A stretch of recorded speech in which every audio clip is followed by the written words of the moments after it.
nuk u ngjaj kandidatëve aktual. E them shumë sinqerisht. Tash jashtë modestie. U kujtohet kur kanë nevojë për mërgjimtarët, edhe bëjnë vizitë. Cili ministër minimum i vlenit, jo më kandidati, bëri si ministër vizitë dhe ofroi një rast konkret bashkëpunimi adhetarëve tanë.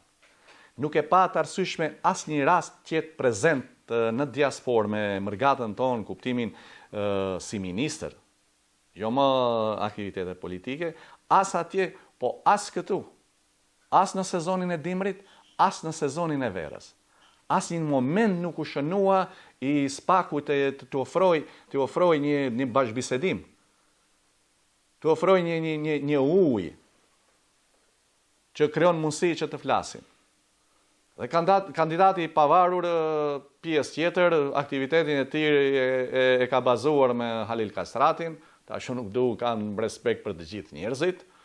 Gjithmonë ka folur në pjedestal për Halil Kastratin.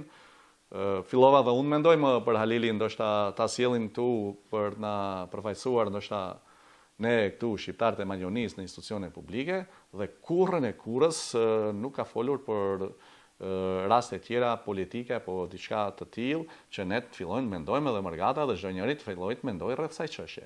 Dhe momenti tjetër është momenti që vinë zgjedhje dhe hajde mërgjimtar se duhet të vini të votoni dhe ose unë jam më i miri. Tash ju e keni përcjell, ju jeni televizion, e keni përcjell aktivitetet e mia për 12 vjet radhasi. Unë nuk e di a mund të ketë një shoqat, a mund të ketë një mërgjimtar që mund të thotë që na ka refuzuar Fatmiri qoftë për aktivitete atje, qoftë për aktivitete këtu.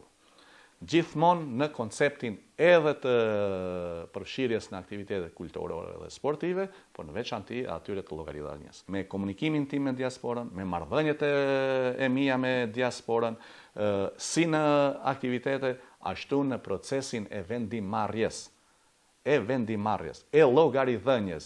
Fatmir Dehari është nisur deri në Chicago me slajdet me vete dhe ka prezentuar edhe punët, edhe u ka kryuar mundësi për pyetje dhe përgjigje,